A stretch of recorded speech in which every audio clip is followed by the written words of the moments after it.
Hey, what's going on, everybody? My name is Corey, better known as the C-Man, and I want to welcome you to another edition of the C-Man's Cinema Sit Down. It is Thursday morning, September 1st. We are officially out of, the real summer months, which is just kind of sad. I think September, at least out here in the Northeast, is still going to be pretty warm and summery feeling, but, I can't believe the whole summer's gone. Nevertheless, September 1st is a Thursday, and all that matters on a Thursday is that we got another episode of Marvel Television to watch. It is bright and not very early. As I told you guys, I was out again this past Wednesday with my softball team, and was actually out with a friend on Tuesday, and that was a much later night than I expected, so I needed my sleep last night, but I feel energized, recharged, and ready to dive into the latest She-Hulk. What are we talking about? Well, I just kind of spoiled it, but why don't you pull up a chair, take a seat. We are getting ready to, of course, take a watch and dive in spoiler-filled into She-Hulk, Attorney at Law, Episode 3, The People versus Emil Blonsky. That's right, we are heading to Emil Blonsky's parole hearing, and based on the synopsis, She-Hulk represents Blonsky, aka the Abomination, but his parole hearing doesn't go as planned, and obviously at the end of last week, it was revealed to the public that Abomination and Blonsky have been illegally taken out of damage control by Wong for, some fighting action. Now, I remember, and I said this last week, in Shang-Chi, when I saw it, I was like, oh, kind of seems like it's some sort of some sort of, medical rehabilitation type thing, right? As part of Abomination trying to rehabilitate himself, Wong is taking him out and kind of teaching him things and using him in the Fight Club, as part of that. But we get to the end of last episode, and apparently nobody at Damage Control knew Wong was taking him out. I suspect that there is something fishy going on, but based on the synopsis, things aren't going to go as planned, and it makes me wonder if it'll be Mr. Matt Murdock making those plans not go the way that Jen is hoping. So I'm pumped, man. We're going to get to finally dive into the courtroom. It's one of those things where it's like I've been trying to find what the vibe of this show is, and finally was just directly told last week watching some stuff. But Ally McBeal, duh. I was not an Ally McBeal fan. It's funny, I watched so much television when I was a kid, and a lot of television that I probably shouldn't have been watching or shouldn't have been interested in, I would say. As a kid, I'd watch a lot of the primetime shows with my mom. But Ally McBeal was not one that I watched, so it never kind of triggered up here. But once I heard it, I was like, oh, yeah, that's the perfect blueprint for what they're trying to do here. So we're finally getting to dive into the courtroom, and I'm pretty excited to see how all of this plays out for Jen with Abomination. And I'm also interested to see if, is Blonsky legit or not? I suspect he's not. I am very fishy of Mr. Abomination, but I don't know, man. I want to see where it goes. So, and the other thing too, right? We obviously won't be seeing Hulk anymore. Although apparently he can contact Jen from space, so maybe we could hear from him again. But it definitely feels like we are moving toward a World War Hulk movie. And I had one of you guys hit up me in the comments. I mentioned that when 2023 hits, I believe Universal's rights are done, and everything should revert back to Marvel. So we could very well be getting a World War Hulk movie, and there are a lot of people suspecting that at D23, that could be one of the additional ads that Feige drops to Phase 6, I think, because there's a lot of space in there. He just revealed the 2 big Avenger movies, so I'm just pumped, man. All my favorite things are coming. But the fact that Hulk could be on that ship with Kiara, which was his lover in the Planet Hulk run, or maybe even his son Scar, which would be pretty dope. So I don't know if Marvel would reveal physically either of those 2 characters before the end of She-Hulk. I feel like we're getting a lot of things in She-Hulk, right? We're getting our new Daredevil reveal, but it certainly seems like for the Hulk portion of the story, that's what they're getting ready to set up, which would be a lot of fun. And obviously the other thing too that I like though is that, with Hulk kind of technically out of the picture, we can just focus on She-Hulk, and I think that's a plus, because I think it's very easy to like just fall into like, oh man, we got She-Hulk, cool, we can tell more of the Hulk story, and we are, but I'm glad that we can focus on Jen and the courtroom, and that's where we're headed. So let's not waste any more time. Let's get the episode up, and let's take a watch of She-Hulk, Attorney at Law, Episode 3, The People versus Emil Blonsky. And my controller's battery's not great. And we're rolling. What happened to me? Someone from Hulk's old life caused a crash. So I turn into a Hulk now, too. She-Hulk. And yes, I went to the movie theater to watch Thor: The Dark World. And before the movie, I was like really excited. So I bought Thor: The Dark World cup, and I still own it. Deal with that, world. Sorry. And what appears to be an underground fight club after having escaped from prison. Oh, that sucks. That's what I and then Jen said last week. I'm stoked, man. Like I've just been like, as much as I love obviously all the She-Hulk stuff, and I want the show to focus on She-Hulk, I'm like just itching to get me some Matt Murdock. You know what I mean? Like, we got a very little bit of him in Spider-Man. Apparently, I think there's more of him in the extended cut that's being released. But yeah, like I'm pumped to see how they're gonna play with that story, and I think we might get a taste this week, maybe just a taste. That damage control site is wild looking. Who would think you'd make a high-tech security prison like look cool? I choose not to. These were extenuating circumstances. You understand that this constitutes another crime and totally destroys your chances at parole? Yeah. Just like, what? I was forced to leave my cell, but I returned of my own free will. Who forced you to escape this insanely high-security prison undetected? A sorcerer supreme of the mystic arts, and his name is... Wong. Just Wong. He's either a sorcerer who lives in New York or a librarian who lives in Nepal. I'm so excited to have Benedict Wong show up in this show.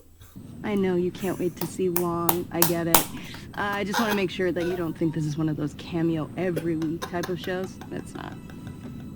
Well, except Bruce. And Blonsky. And just remember whose show this actually is. I think she's teasing the fact that there's going to be another cameo this week. And if not this week, it'll definitely be next week.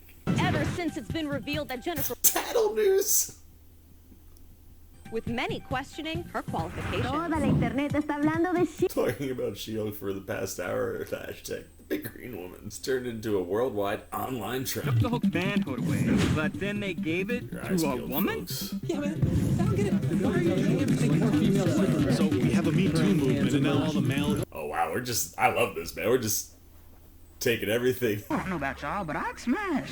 head on. I love it. I am incredibly upset. What kind of office doesn't have any Red Bull?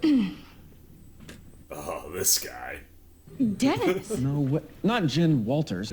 We have too much history for me to be comfortable with her on the case. I would love to know what this is about and not work on it.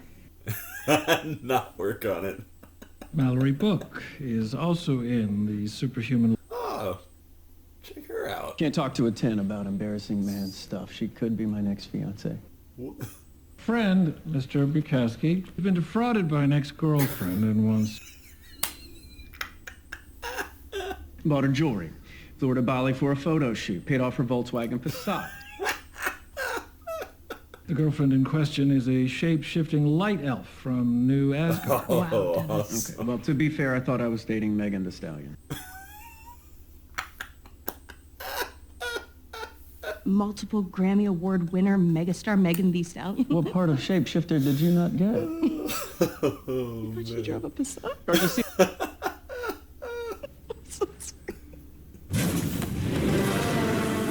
Wong! Receive your message. Mr. Wong, I really need to take this. You may go. I gotta take this like it's a call. Oh, poor Pug. I extracted him from the prison against his own wishes because I required a worthy opponent as part of my training to become Sorcerer Supreme. Oh, his training. Again, I am not the one who will be punishing him. Oh, I know what you're thinking, Miss Walters. And I'm not erasing everyone's memories, not again.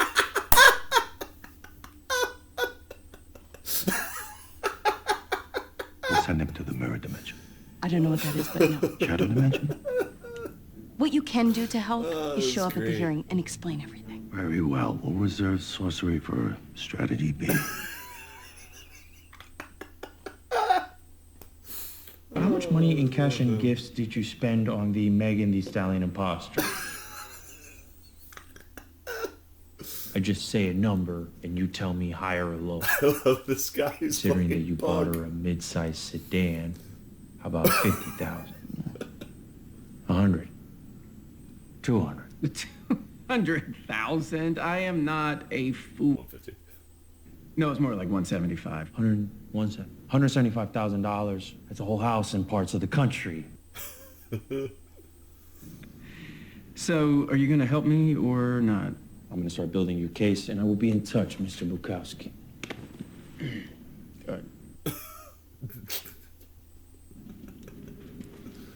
Oh, poor Pug. Megan Thee Stallion imposter. I'm not really. Oh, we got more Iron Man 3s up there. I got a change of heart. I'm gonna drop the case. Wait, What? what? Just now? It's definitely the elf. I have to say, this is unexpected. Well, it's just money after all. This is Bug. Hey, man. I think Knew it. It's something fun. Bob, I swear it was a Cybertruck spot. Uh-oh. What's this Red Bull gonna do to this elf? Security! I love harassing women in the that's workplace. It's my kick. No, don't do that to Pug. Let that be a warning. I don't. You guys know me. I don't know what his accent is, but I love his delivery. Also, though, that little shape-shifting bit with the elf, that is a tease to a much larger shape-shifting thing that is coming to this world. By the Avengers. Rumored to be rejected. Where do people get this shit? Hey, are you ready for this? What is this? Wrong about? No, I don't understand how a guy with 0 commute time is late.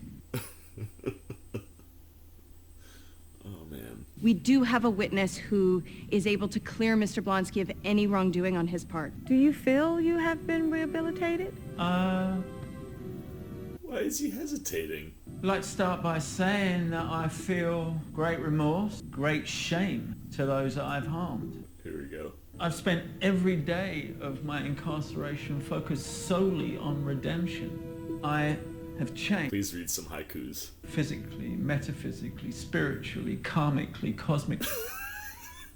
I really want to read a haiku. All he wants now is to be a contributing member of society. Mr. Blonsky does own a plot of land on which he plans to work and reside. He's going into farming. No, actually, he plans to open a meditation retreat on the property, which is very, Mr. Blonsky is currently in a long-term committed relationship with several pen pals.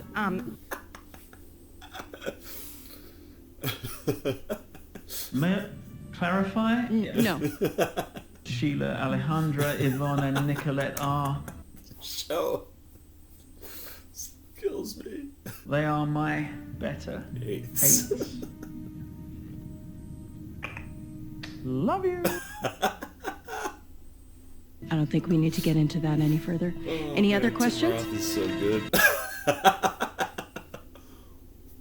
Wong. Wong, where are you? He leads daily guided meditation and yoga for the prisoners. He saved me from a bad marriage.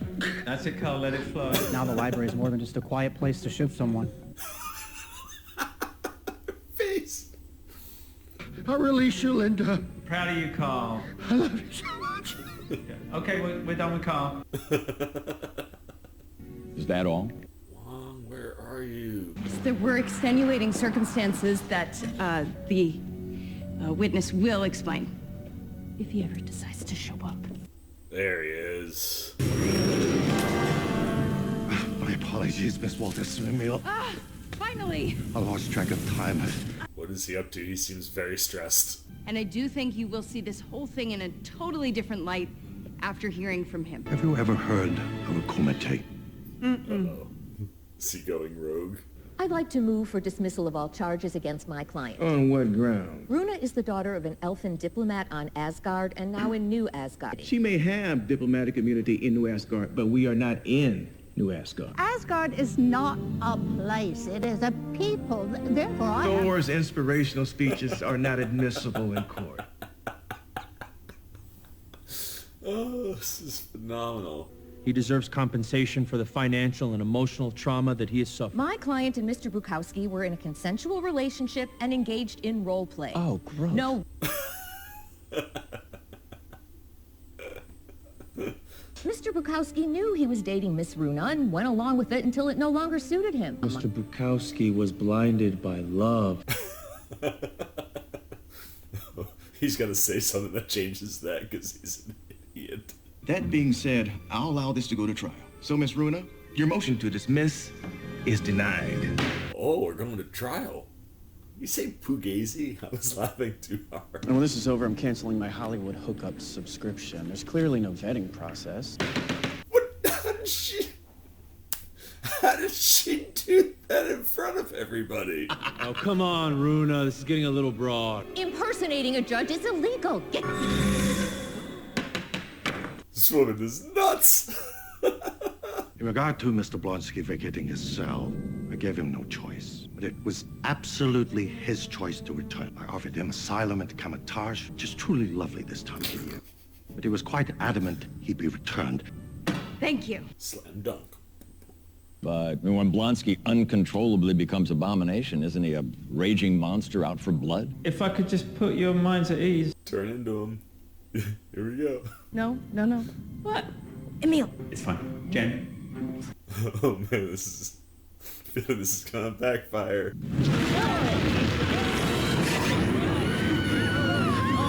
Everybody just relax, please. Look at his face. Look at his face. As you can see, I'm in full control. Change back now. Damn it. He's gotta be naked though. Emil. Calm down. I can't believe everybody freaked out like that. He's in a cell he can't break out of. This proves that in every instance, Mr. Blonsky could have broken free, but has chosen to remain in his cell so that he may... Thank you, Miss Walters. We will reconvene once a decision has been reached. Let's get this man some clothes. As for Mr. Wong... Just Wong, the Sorcerer Supreme, master of the mystic arts. You've just admitted to facilitating a prisoner escape, which is a crime. I must depart.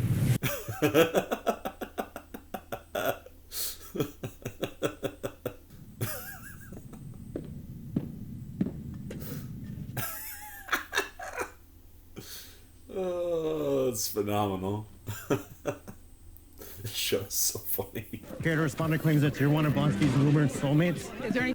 What? Your powers from a mafia hit gone wrong? What? And then I get to my car, and some protester has written on it, "Monster defending a monster." I cannot wait for this to be over so I can go back to being a normal, anonymous lawyer. It's never gonna happen. What are you talking about? Jen, the genie is out of the bottle, girl. You are a story now.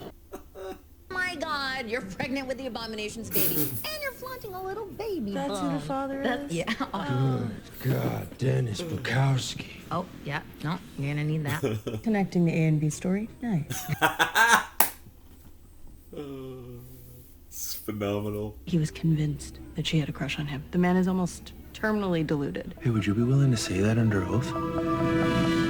I swear the testimony I'm the truth, the whole truth, and nothing but the truth. How would you describe your relationship? What a great. How is this gonna end? Would you say that you know Mr. Bukowski fairly well? Definitely. We worked regularly on cases together, so I've spent a lot of time with Mr. Bukowski. Did he ever share his personal life with you? Yes, he would. Prolifically and unprompt. How would you characterize Mr. Bukowski in relation to his romantic life? He once described himself as a New York 10 and an LA 11. He nicknamed his office the Denisphere. Mr. Pugliese. Pugliese. In your opinion, Miss Walters, do you think that Dennis Bukowski would believe that he could actually pull Megan the Stallion? Yes. Dennis Bukowski is an almost pathologically entitled man. He would absolutely believe that he's dating the real Megan Thee Stallion because he is truly that delusional. It's on the record. Oh, it's phenomenal. In the case of Bukowski versus Runa, I award full damages to Dennis Bukowski. We also sentenced the defendant to 60 days for impersonating a judge. No, nice. That's right. Oh, There's only one Megan Thee Stallion. I wish there was a way we could remove her powers and make sure she doesn't victimize anyone else. Oh, did Dennis Bukowski just give me an idea? That will stay between us. Oh man. So I never really watched Out in the Field, but I feel like I've seen scenes like the bar scene that they just had, where they connected the A and B stories together. See, I think this show's doing everything that it wants to do. It's doing it really well. We hereby grant Mr. Blonsky's release on parole effective immediately. Got it! Nice. As a condition of his parole, First up. Mr. Blonsky is prohibited from turning into abomination indefinitely and is ordered to wear an inhibitor in perpetuity. Get an inhibitor from Bruce. I'm in your debt. Spiritually, of course. Just stay out of the news. That's all I ask. I don't want to read any more stories about either of us. Well, you might want to reconsider that. I mean, they're going to write a story about you one way or the other, you know. Better to be part of it, really. He's right. I like that Emil Blonsky made her realize that, not her best friend. Here with us in the studio, the lawyer responsible for his release, She-Hulk. Yeah, my name's Jennifer Walters, not She-Hulk, and my client's name is Emil Blonsky, not the Abomination. Got it. The high-profile nature of this case and the fact that you yourself are a Hulk has catapulted you into the public eye.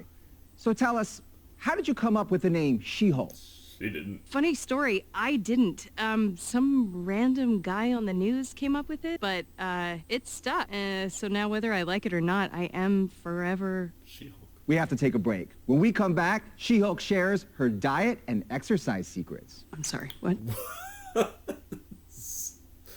It's so sad that that's kind of true on what the news has become.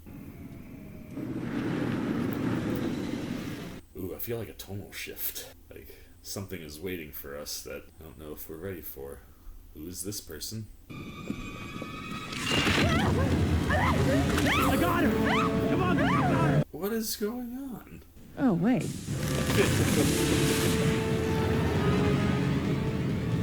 Get off me. Yeah. Energy villains of some kind. Oh, it's the same. Is it the same four guys from the first episode? Yeah, I think it is.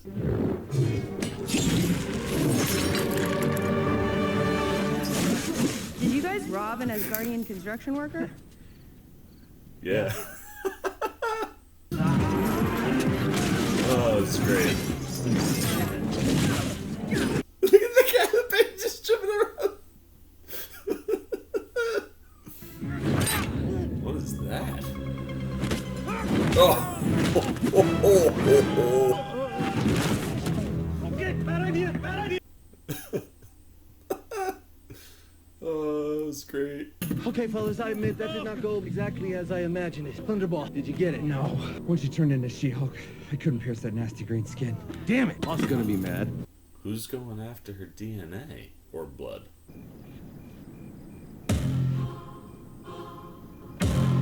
Woke up this morning, I feel so bad and important. It's a very strong tone shift right at the end there. Like, I wonder who's going after her blood. It's refreshing, aside from the presents. So like, it also feels like it could be somebody that's not. Whoever it is, not very smart, you could say. I don't know if those are the link that Emil Blonsky released transport. Oh, that's great. But you know, like I don't know if a smart person would hire those 4 guys. It's pretty obvious they're not very good. Megan Thee Stallion. Oh man, it's just great stuff. Did they add things from the actual episode into the first 2 sets of credits? Because there's a lot of the same things in these, but there, you know, just a couple of things that were different this time. But yeah, I don't know. Like I said, I'm not super connected to the She-Hulk comics, so like if you guys, like I said, I would think Titania, just because like I know she's a big She-Hulk villain, and we've obviously teased her, and you'd have to bring her back somewhere. But what, we're 3 episodes in now, so we got 6 more. So you could have 2. It's another small villain. Oh, here we go. Hey, there's my new favorite client. Megan Thee Stallion. And initials up here. Oh, that's amazing. Wanna know what Megan is? He almost tasted that. No, eat it up. Go play okay, 3, 2, 1. You know I'm the hottest. You ain't never gotta heat me up. Oh, you are way more fun than my last lawyer. I will kill for you, Megan. Dial it back. Yaddy yaddy yaddy yaddy yaddy yaddy yaddy yaddy yaddy yaddy yaddy yaddy yaddy yaddy. I don't know if there's ever a world where I would have expected to see She-Hulk twerking with Megan Thee Stallion. Oh man, good. I've said this every week, but good on this show, man, for just having fun. You know, it's one of the things that I love. Again, even with the self-aware nature, I think this fits really well. But like, I love the fact that the post-credits are just, you could argue, nonsense, right? Like, they're nothing that's tying you into the overall Avengers and MCU story.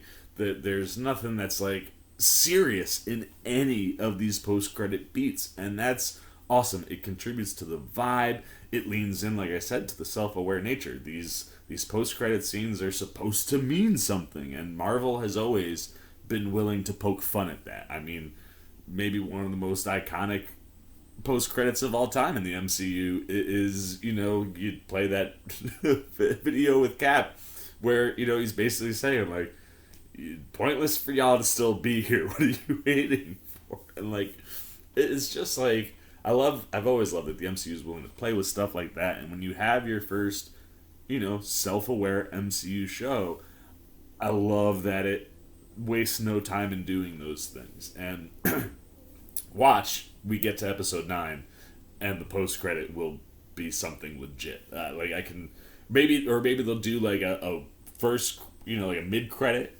and you know, show us something that fits these, and then have, like, a real post-credit at the end of all the credits. You have to think they'll probably come back around on that one. But, yeah, man, I love the fact that the show is just willing to and wants to have fun. And, you know, you're able to do real things, but, like, that's got to be the hardest I've laughed out of any of the 3 episodes that we've watched. Like, I was rolling most of that episode. And, I mean, whether it's Jen trying to figure out, like, where she fits in the world outside and reacting to all of this gossipy type news and stuff, like, it's a really good blend of, you know, she's She-Hulk, she's an Avenger, you know, a superhero, and, like, leaning into, like, that stuff, you know, kind of being similar to The Boys, how they, you know, kind of replacing celebrities to a degree, or at least in the MCU,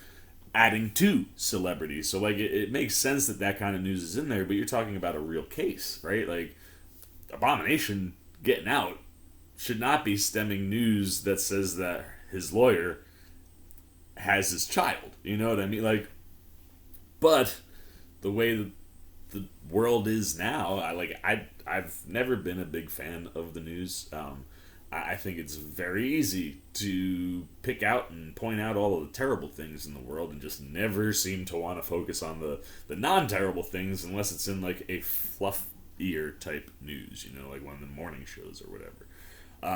But it's like the blend now is a lot of like news channels deliver things that look like news, but they're not. They're more, you know, kind of scandally and, you know, like tabloidy type stuff leaking into these real news channels. So like that whole bit with like, you know, they finally get her on one of these shows and it's not one of those morning shows, right? Like it's got like a regular old, that I felt like that was probably like a 5, maybe 4 o'clock news show, right? Like, and then it's like, when we come back, we're going to talk about the case. No, we're going to talk about She-Hulk's diets. Like just really, really well executed on like the really small, simple things. And just the way that they're able to play with all of that stuff and bring in, you know, like the media and the technology elements to all of that.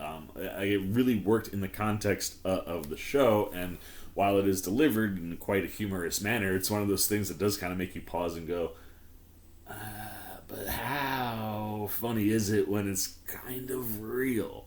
But I feel like the show's navigating that stuff really well. Everything around Blonsky's case, I mean, Benedict Wong showing up was just phenomenal, and having the fourth wall break come right before that, where it's like, I know you're all waiting desperately to see Wong. Like that stuff was just so well done. And then, like I said, Benedict Wong's energy and just what he brought to coming in both times that he shows up was just great. I mean, when he first showed up in front of that mic, I wanted to know what was going on because he seemed kind of out of breath and almost like there may have been stuff going on behind him. But when he left, it just looked like he was going back to the library. So I don't know. I'll be interested to see how or if those moments weave back into the next time we see Wong, you know, in maybe a Doctor Strange capacity, or maybe we get a Sorcerer Supreme thing for Wong. I would take like, you want to give me a Wong show that's styled like this, doing like Sorcerer Supreme things that are not hardcore.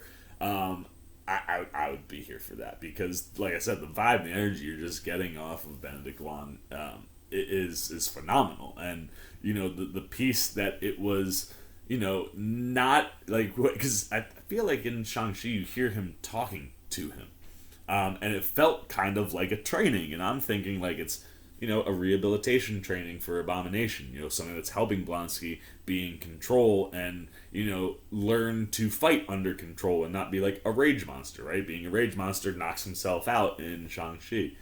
And then you get into the courtroom and you find out it's the inverse of that. Like, Wong needed a worthy opponent to train against to become Sorcerer Supreme, so he goes to an underground fight club. Like, just genius stuff, man. And like I said, just the delivery of everything that Wong gives you is phenomenal. And then I loved this week's B storyline, right? And I love that the show points out the B storyline. It's one of those things, like, as an avid consumer and like media person, you understand the different storylines that are in things and how things are structured. And I've been trying to write some stuff in the past, so like I get how things work. But like to really point out, like, you know, here's your A and your B storyline coming together, and in a show like Ally McBeal, I'm pretty sure the bar that they would end up at is the place where you would always do that. So bringing them together that way, I thought was genius. And then I loved the B storyline, right? Like in an episode where even your A storyline can lean into the humor, doubling down and making your B storyline case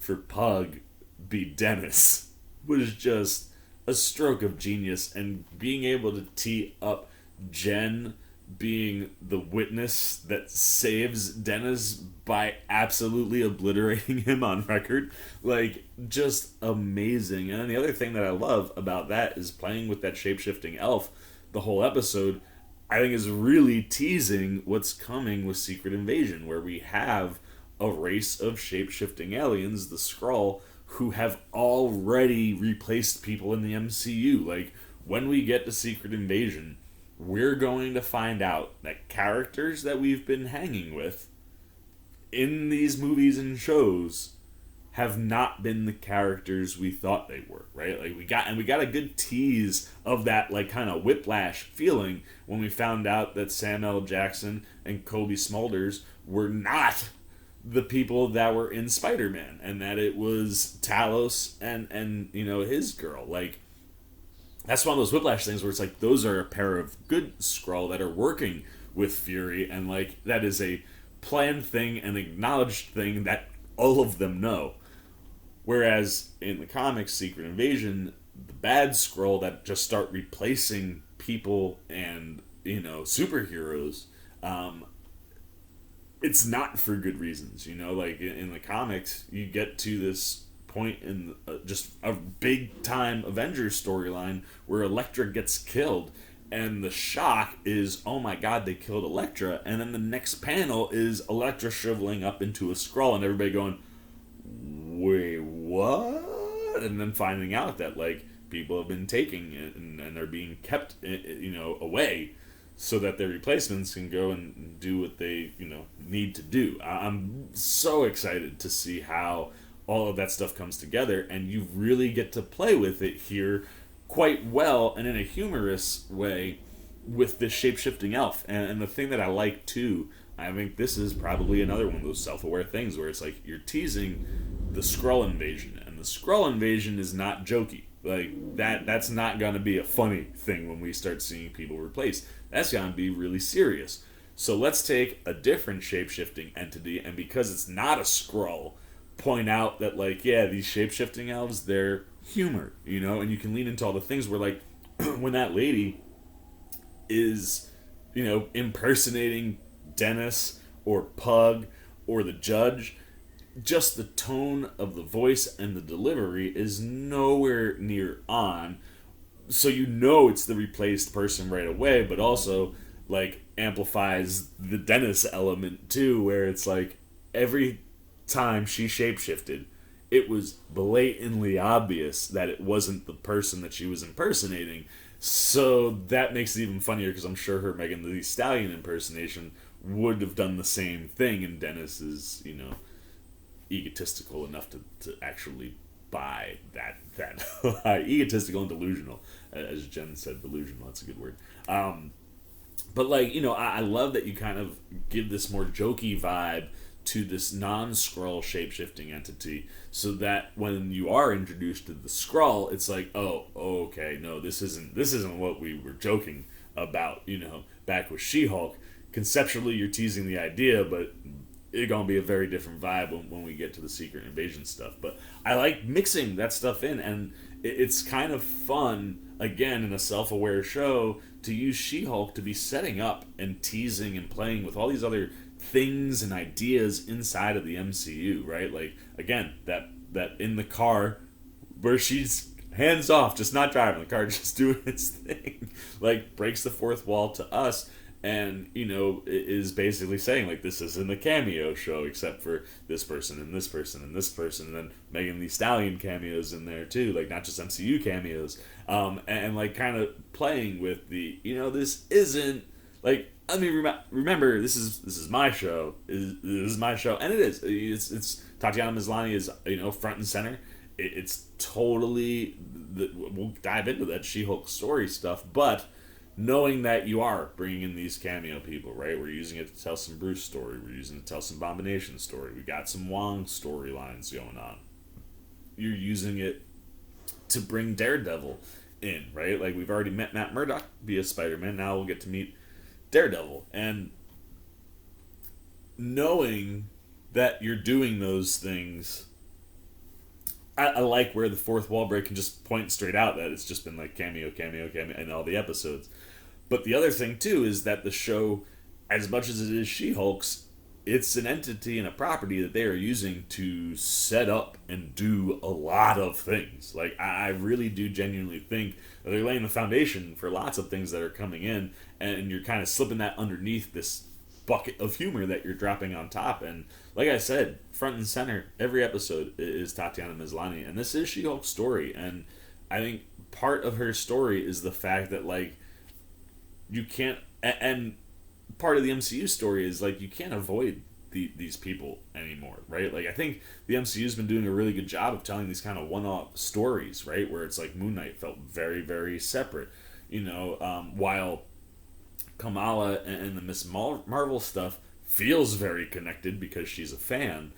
That was very much a one-off kind of her own story. Like, if you understand the superheroes are in the world and she's a fan of those superheroes, somebody could watch that hasn't watched other things yet. And the same thing's going on with She-Hulk, but also at the same time, it's like pointing out that, yeah, you can tell these one-offs, but you can also tell these one-offs that are things that you can kind of be entered into, but also simultaneously just naturally connected to the MCU.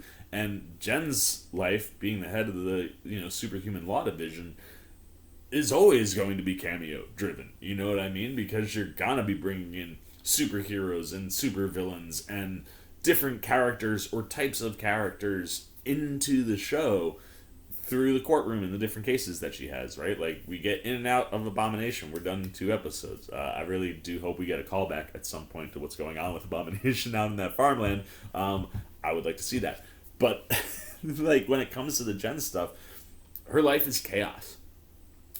Just from her job, right? Like, everything that swirls around her has, it's constantly things that don't necessarily directly involve Jen. And then when she can get those moments alone, she can't anymore. She's a celebrity. And people are clearly out to get her, And yeah, we get this fight with these 4 dudes that are just clueless, and she absolutely hammers them.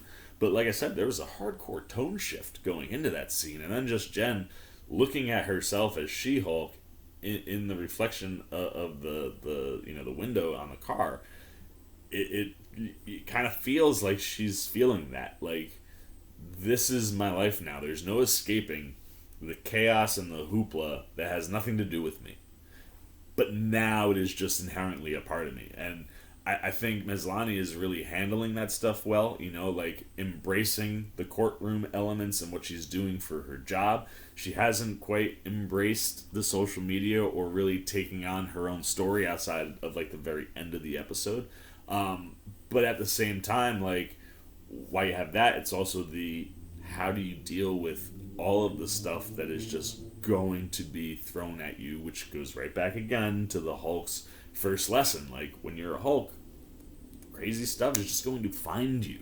And I think you can see Jen feeling and dealing with that at the end. And that's the genius of Maslany in the show, is that while you can have an episode that literally makes you laugh your ass off from the start all the way to the end, and Maslany crushes all of those things. I mean, some of her facial expressions and reactions to things are just so priceless. And I love that having her inside of Damage Control, because she has to be She-Hulk at work, and she would be She-Hulk in the courtroom. Going to Damage Control, where she can't use her superpowers, allows us to get more Jen doing lawyer things before we're only seeing She-Hulk do lawyer things, right? So I like that they have all that stuff in there, and I think Maslany is really juggling and handling those things quite well. And I mean, yeah, this is just a stellar episode for me, and it's fun to be able to have different types of things that can be stellar, right? Like, you have something like Moon Knight or Miss Marvel that have a far more serious tone to a lot of the things that they're doing, and they're exquisite. But you can also have something like She-Hulk that is a non-stop fun ride that's also doing really cool things. Like, what it's building for the MCU, I like. And getting to see the interconnections this week was a lot of fun. So let's get the C-Maniacs up. I really enjoyed this episode. I mean, I don't really have any knocks on it. I think most of it was brilliant. Like, the writing, the moments that they picked this week to be self-aware and to break the fourth wall, I thought were the best that we've seen so far.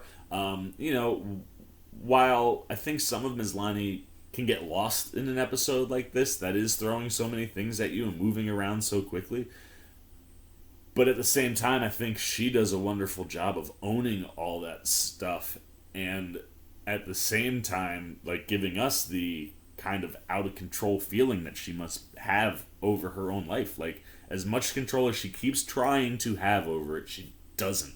And you see that at the end. And I think, it's one of those things. I've said this when I'm talking to people with like Thor: Love and Thunder, who say it's too jokey. I think you can have something that's really, really jokey, and those moments that need to hit can still hit. I felt that way with Thor: Love and Thunder. Sure, I think there are ways to balance it maybe a little bit better, and you could have improved it, but that I think had more to do with giving it more time to do some of the stuff it was trying to do than packaging it in a 2-hour movie. But I very much think that it handled itself quite well and could take on more. And I feel the same way with She-Hulk. Like, yes, this is an episode that's non-stop jokes.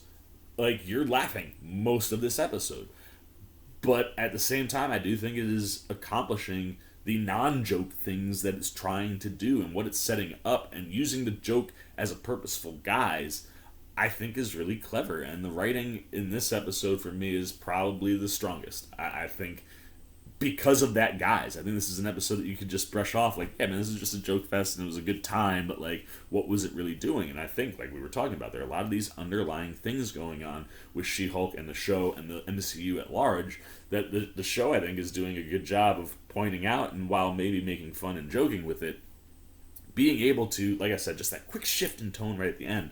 And Maslany is somebody that can carry all that. And, outside of being able to do those things, I mean, the stuff with Blonsky was phenomenal. Tim Roth is just, he's so good. And I mean, even just the visual of, like, the look on his face when he's Abomination, like, why are you all freaking out, man? Like, I'm in total control. Like, watch, I'm gonna calm down. And like, the first thing I said, like, he gonna be naked. It's like, let me get that blanket real quick, and then I shrink down. Like, he handled all that stuff, I thought, really, really well. I loved what you were getting in the Beeline. I thought the Pug stuff with Dennis was great. I love where you can sprinkle Nikki in, and, she really does feel like a good support beam for Jen, but, is having a lot of fun. And having all three of them come together at the bar, I thought was great, and how you were able to tie those storylines together. And, yeah, I mean, I think for me, this is probably the best episode that we've gotten out of this, and it feels like there's just constant room to go up. So I'm gonna go 4.8 Sea Maniacs out of 5. I think this is peak what this show can do. I think it can do better. Like, I think it can do its peak even better than what it did in this episode, which is why I'm leaving a little wiggle room to get to a 5. But like, I think this is this show on all cylinders. Like, episode 3 for me is She-Hulk firing on everything that this show wants to do, and I'm loving it, man. I really am. And like I said, I dig that the post credits are just willing and wanting to have fun. So there you go, man. Those are all of the Seaman's thoughts on She-Hulk Attorney at Law, episode 3, The People versus Emil Blonsky. I think this is like I said, I think this is showcasing what this show can do when it's firing on all cylinders. And if that's not for you, then maybe this show isn't going to be for you. But I think if this is an episode that, like, you're digging the way I'm digging, you should really be excited, hopefully, for what we're going to get in these last 6 episodes. So what I want to know is, what kind of person are you, man? Are you in? Are you out on the She-Hulk humor? And like I said, I think if this is peak and this is the show firing on all cylinders, does this work for you?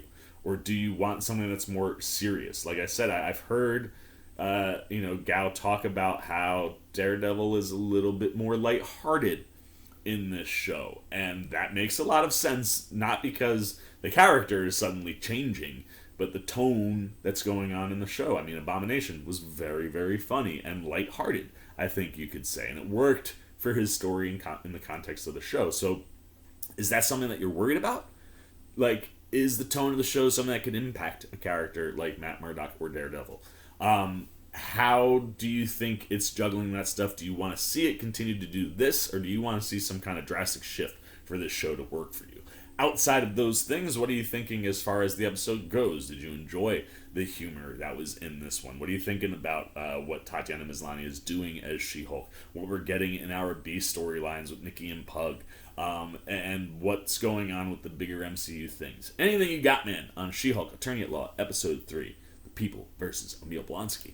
Down below in the comments section. I want to hear it, and I look forward to talking to you down there. As always, if you enjoyed this video, please give me a thumbs up. And if you're new, you want to come hang out with C-Man anytime we're talking movies, TV, trailer reactions. I've been putting up my Sandman reviews and reactions, so you want to be here for those as we continue to move through that show.